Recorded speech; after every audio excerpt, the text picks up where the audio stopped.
An elderly man and woman were sitting in the drawing room, and I was secretly peeking from behind the curtain. Just then, Ami came out of the room and caught me in the act. She glared at me angrily and whispered, "Aren't you ashamed? Go and prepare tea quickly, then bring it to the drawing room." She grabbed my hand and pulled me toward the kitchen, and I followed her, dragged along.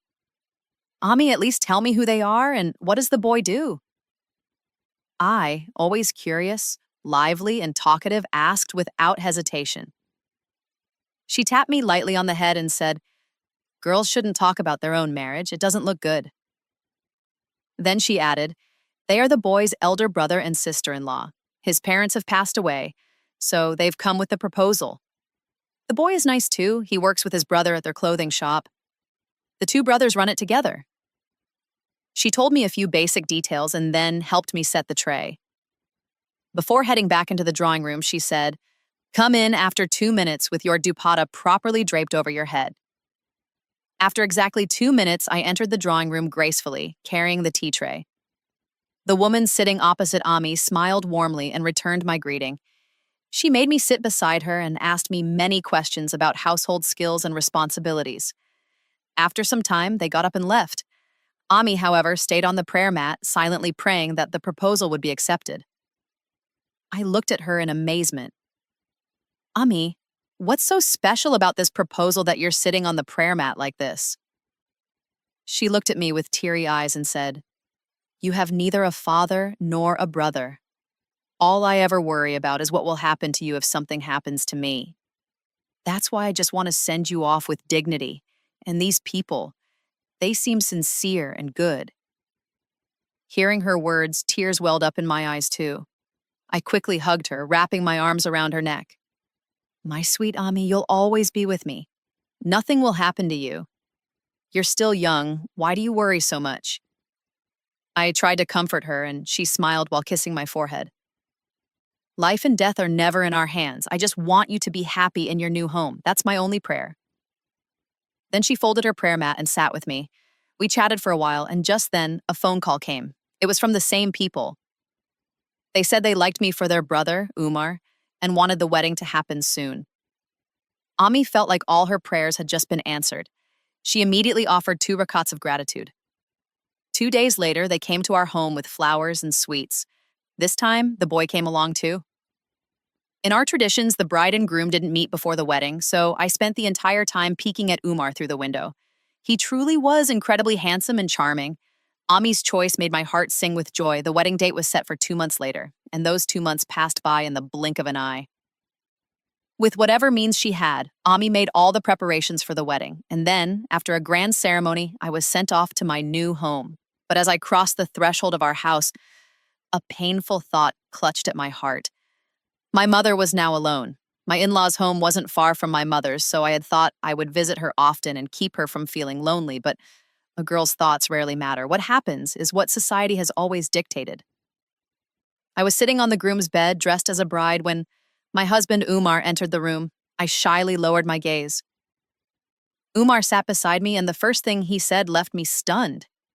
He began as, "I don't have parents. My elder brother and sister-in-law are everything to me. I obey every word they say without question, and you'll have to do the same. If you ever oppose them or disobey their instructions, then know this. There will be no place for you in this house or in my life." His harsh words shook me. A quiet fear crept into my heart. What if my brother-in-law or his wife mistreated me someday? Would my husband not stand by me? Would I have no one to protect me? Lost in those thoughts, I received what felt like a duty rather than a gift. My husband handed me a formal wedding present, said a few polite words, and then claimed his marital rights, while my dreams retreated into a dark corner. A silent dread took hold of my heart. I'd have to keep my in-laws happy at all costs, or I could never expect happiness in my married life. The entire night passed in this storm of confusion. The next morning, it became painfully clear. Only one person's word ruled this household, my brother-in-law. He decided everything: who would sleep when, who would wake when, what would be cooked, where we could go, what we could do. Everything was under his control. He had announced that Umar would return to the shop the very next day after the wedding reception, as they were short of staff. Umar immediately said, "Yes, of course." According to tradition, my mother came to our house the next morning with breakfast. She wanted to take me home for a short visit, but my brother-in-law bluntly refused. "In our family, daughters-in-law don't frequently visit their parental homes," he said. My mother stayed quiet, fed me breakfast, and quietly left without a single protest. The wedding reception itself was beautifully arranged, but I still felt overwhelmed by anxiety and unease. 2 days after the reception, I heard that my mother had fallen seriously ill.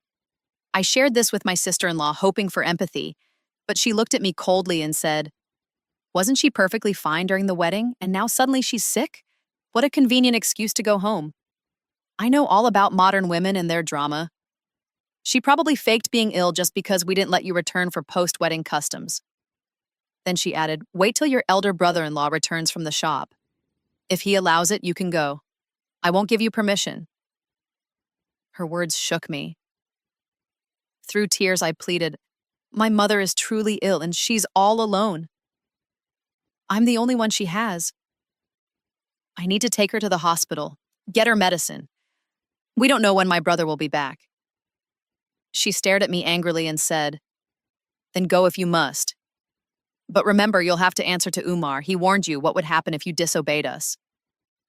Her words made the ground disappear beneath my feet. I remembered what Umar had said that first night. If I ever disobeyed his brother or sister-in-law, he would cut all ties with me. So I remained quiet. Silently, I prayed for my mother's health and waited for my brother-in-law to return. Around 4 p.m., he came home for lunch. I rushed to him with anxiety and explained everything. He looked at me with disapproval and said, "I just came home tired. You didn't even ask if I wanted water or food. Your only concern is running off to your mother's house. If your mother was such a problem, she should have kept you with her forever. Why send you off in marriage?" He was mumbling under his breath, saying God knows what about me and my mother, each word cutting through my heart like a blade. I stood with my hands clasped, waiting for his permission, like a servant girl. 5 minutes passed in silence. Then he finally said, "Fine, go, but be back before Maghrib, and remember, this drama can't happen every day. Get your mother her medicine, explain to her that you're married now, and she must sort out her own problems from now on." I had now seen the cold cruelty of my brother-in-law firsthand. Without saying a word, I put on my chador and caught a rickshaw to my mother's house. It was in the next neighborhood, just 5 minutes away. When I arrived, I found my mother in terrible condition. She was struggling to breathe. I immediately helped her into the rickshaw and rushed her to the hospital. What the doctor told me there shattered the ground beneath my feet. "Your mother is in the final stage of cancer," the doctor said. "There is little hope for recovery." I broke down in tears while my mother sat silently, looking at me, not shocked as if she already knew. When I realized that, I turned to her. "Amma, you knew you had cancer?" She turned her gaze away and softly replied, "That's why I wanted you to be married, to be settled. At least now I have peace knowing that when I go, you won't be alone." Her words sent tremors through my soul. I clutched her tightly and cried, "Why did you marry me off? You needed me. If I had known, I would have never left you." My mother scolded me gently. Foolish girl, go live your life. I've seen mine, both joys and sorrows. All I want now is to see you happy in your own home." An hour later, the doctor discharged her and we returned home. It was almost Maghrib. I remembered I was supposed to be back at my in-laws before sunset. But seeing Amma in that condition, how could I leave her alone? So I quickly messaged my sister-in-law, explaining everything, and then quietly took over the house. I started cooking, cleaned the kitchen, did the dishes, and even washed Amma's laundry. By the time I was finished with everything, it was already 10 p.m. I went to Amma and said, "I should go now. I'll visit again in a day or two." She kissed me on the forehead and said, "Rabia, don't worry about me. I'm fine, but don't go back alone. Call Umar and ask him to come pick you up." I called Umar, but he didn't answer. Left with no choice, I made the journey back to my in-laws alone. But the moment I stepped into the house, a chill ran down my spine. My brother-in-law and sister-in-law were seated on the sofa. Umar stood beside them like a scolded servant, head bowed and hands folded. As soon as my brother-in-law saw me, he snapped, "Oh, Rabia, why are you standing there at the door? Go on, tell your husband what I told you." His tone sent shivers through my spine. Nervously, I said, "I'm sorry, Bhai. Amma's condition worsened suddenly, so I had to take her to the hospital. I even messaged Bobby to inform her I had no balance left to call," I added quickly. I looked toward my sister-in-law for support, but she just raised her eyebrows in indifference. She messaged me saying she'd be late. "What could I do?" she said coldly. "She left on her own, came back on her own. Nobody needs to ask me anything," my brother-in-law declared, brushing his hands together, as if wiping all responsibility away. He stepped aside, completely detaching himself from the matter, while Umar stood there glaring at me with bloodshot eyes. "Didn't my brother tell you to return by Maghrib? Then where were you this late?" he demanded, his voice thundering with fury. My voice was stuck in my throat. I barely managed to whisper, "Umar, Amma has cancer." As soon as I said it, I broke into tears. I thought that maybe this would melt his heart. Maybe even my brother-in-law and sister-in-law would show me some mercy, but nothing of the sort happened. Instead, Umar stormed toward me, raised his hand, and slapped me across the face. "Bury your family's problems with your family," he shouted. "Didn't I tell you never to disregard anything my brother and sister-in-law say?" I held my stinging cheek in disbelief, staring at my husband like I was seeing a stranger. His eyes were red with rage. I tried to explain through my sobs. Amma was very sick. I had to take her to the hospital. The doctor said she has cancer. I couldn't leave her alone. I even did the household chores before coming back. "She has no one but me, Umar." But his heart seemed made of stone. "Fine, then pack your bags and go stay with her forever. I don't need you anymore." With that, Umar slammed the door behind him and disappeared into the room. I stood there, stunned, looking toward my brother-in-law and sister-in-law. Pabi turned her face away coldly while Pai stared at me with sharp, piercing eyes. I dropped to his feet instantly, crying, "Please forgive me, Pai. I made a mistake. I won't ever do it again. Please talk to Umar. Amma is really unwell. If I go back to her now, she won't be able to bear it if she sees me like this." The thought of my sick mother haunted me. If she knew how cruel my in-laws had become, her heart would break. I cried at my brother-in-law's feet for a long time. Finally, he relented a little and said, "This is your last warning. If you disobey me again, you'll have no place in this house." I apologized again, and on his instruction, Umar didn't speak to me further about the incident. But his behavior changed completely. He became distant and cold, like I had committed a crime. Even at night, when we lay in bed, he turned his back to me as if I were a stranger. His behavior cut deep. He had no idea what kind of pain he had caused me. The only thing he seemed to care about was that I had disobeyed his brother. The next day, I called to ask about my mother's condition, but I couldn't visit her, despite her being in the very next neighborhood. Amma reassured me on the phone, "I'm fine, Rabia. Don't worry about me. Just focus on your home." Her voice was frail, barely audible, but still, it gave me a tiny sense of peace. Meanwhile, my sister-in-law handed me a mountain of chores. She never asked her own daughter, Anabia, to do anything, despite her being about the same age as me. Anabia was kind-hearted and often tried to help, but she was scared of her mother. Every time she came near me, her mother scolded her so harshly that she would end up crying.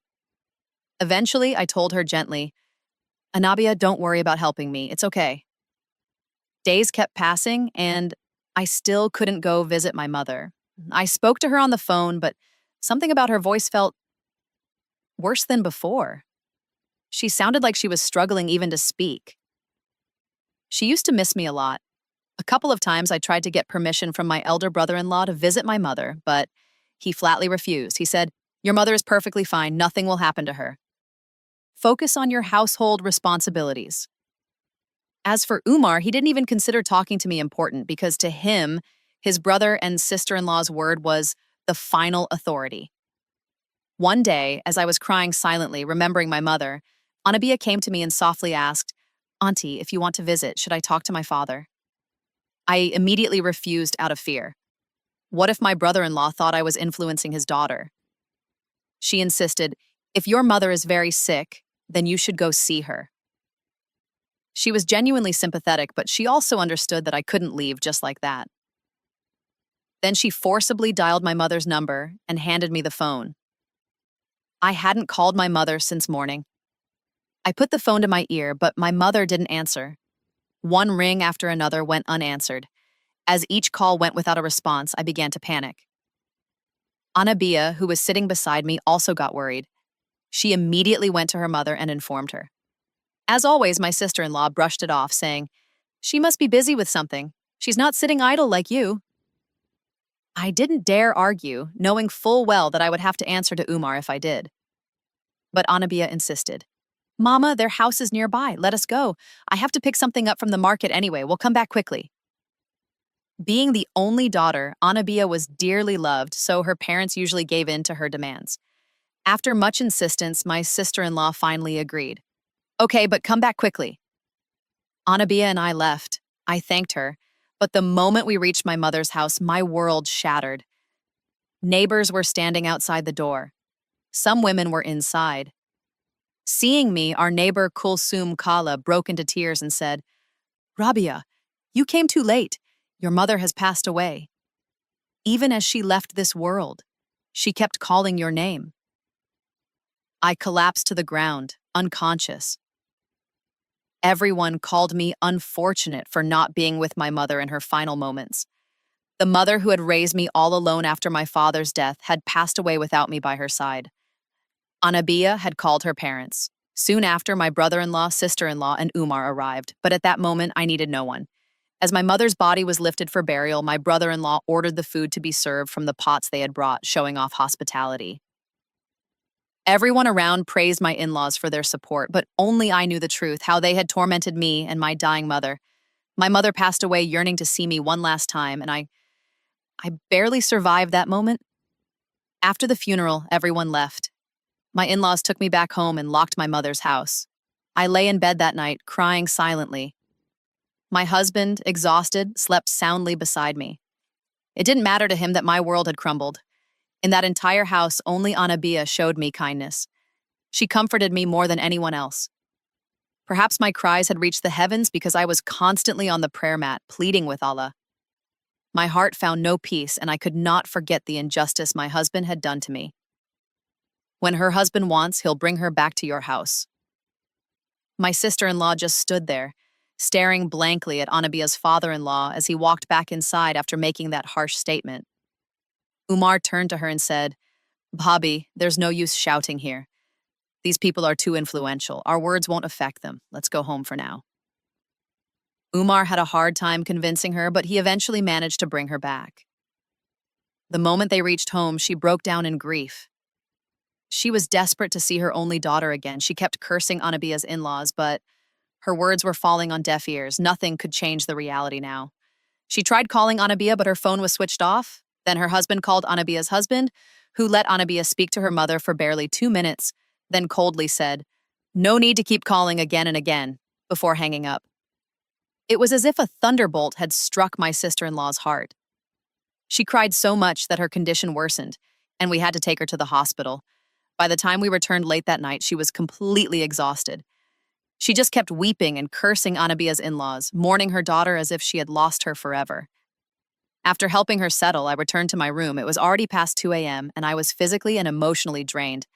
I sat quietly on the edge of the bed when Umar walked in. He came straight to me, sat down by my feet, and began crying.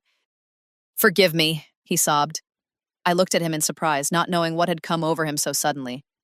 "I finally realize," he said through tears, "how much injustice I've done to you. Bhabhi stopped you from visiting your mother, just like she's now being stopped from seeing her own daughter. But I never stood up for you. Today I saw with my own eyes how helpless and heartbroken she is for her child. Yet, your mother, she died alone, battling her illness, waiting for you." Umar's sobs grew heavier, and at that moment, I felt perhaps my cries had reached heaven. I genuinely felt bad for Anabia. She had always been a sweet girl. I forgave my husband wholeheartedly and prayed that Allah ease things for Anabia too. I bore her no ill will. Anabia's in-laws never changed, but my husband's heart did. From that day on, my brother-in-law and sister-in-law no longer controlled my life. In fact, they were too caught up in their own grief now. My brother-in-law wasn't doing well either. Umar took over the shop and I began managing the household. Allah blessed me with a son and my life filled with joy. Meanwhile, my brother-in-law and his wife became reclusive. They had lost everything when Anabia was taken away from them. She was their only child. Sometime later, even they realized their wrongdoings and came to me with tearful apologies. I gathered the strength to forgive them too. People intoxicated with power and pride often forget that a power greater than them always exists. Before committing oppression, every human should remember he is made of dust and he will be held accountable for his every action.